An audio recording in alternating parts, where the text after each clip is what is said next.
Bonjour tout le monde, bonjour à mes chers élèves, bonjour chers collègues enseignants et je souhaite la bienvenue aux nouveaux membres, c'est-à-dire les nouveaux abonnés qui viennent de me rejoindre récemment. Dans cette vidéo, on va parler de la suite des événements. Déjà, on a abordé précédemment dans une vidéo comment rédiger une situation initiale et c'est la première partie qui compose notre compte. Pour aujourd'hui, on va passer à la rédaction de la deuxième partie qui est la suite des événements ou le déroulement des événements. Automatiquement, il y a les événements qui commencent à se passer ou à se produire. Et il y a toujours un élément perturbateur dans la deuxième partie qui va perturber ou qui va enlever le calme et la stabilité qui était dans la situation initiale. Dans la situation initiale, comme vous savez et comme je l'ai déjà dit, regardez avec moi. La situation initiale, il y a la formule d'ouverture, les personnages, les verbes, il faut les mettre à l'imparfait et on a enfin le lieu. C'est très simple de la rédiger et j'ai déjà présenté ça dans une vidéo. Avant de passer à la rédaction des événements, on va parler d'un point qui est très important. Alors, suivez avec moi. Même dans la deuxième partie, c'est vrai qu'on utilise le temps le plus fréquent et le plus utilisé dans la deuxième partie, c'est bien le passé simple. Mais il y a des fois où j'utilise l'imparfait. Suivez avec moi. Quels sont les cas d'utilisation de l'imparfait et celle du passé simple, du passé simple. Alors, pour l'imparfait, je l'utilise pour les actions qui sont répétées, les habitudes. Chaque jour, par exemple, si un personnage, on dit chaque jour, il, et je donne le verbe à l'imparfait, pas au passé simple. Les actions qui durent dans le passé, ils prennent une longue durée. Pour la description morale ou physique des personnages et la présentation des personnages. Et dans la situation initiale, on est en train de présenter les personnages. Tandis que le passé simple, c'est pour les actions qui sont précises, une action importante, et les actions soudaines qui se passent soudainement, et les actions qui sont brèves ou courtes, à l'encontre de des actions qui durent et qui prennent du temps et qu'on met à l'imparfait.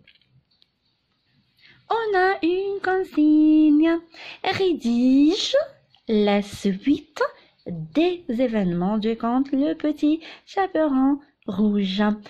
Alors, on connaît tous Le Petit Chaperon Rouge et j'ai exprès choisi ce conte-là parce qu'il est beau, très facile à comprendre et que tout le monde connaît, on connaît l'histoire. Alors, on a lu la situation initiale qu'on a à l'intérieur et on a utilisé l'imparfait de l'indicatif. Pourquoi? Parce qu'on est en train de présenter des personnages, on présente le lieu, on décrit tout ça, une stabilité. Il y a toujours une stabilité dans la situation initiale. Suivez avec moi. Ça, c'est le déroulement des événements. Pardon. Alors, il y a des expressions qu'on utilise toujours pour exprimer le déroulement des événements ou pour présenter le déroulement des événements. Parmi ces expressions, il y a un jour, il y a aussi soudain, tout à coup. D'accord? Alors, on va marquer cet élément-là un jour, ou cette expression. Un jour. Et on va utiliser les substituts grammaticaux comme les pronoms personnels sujets et les pronoms personnels COD. Je vais en parler. Elle décida, c'est une action importante, décida de quoi?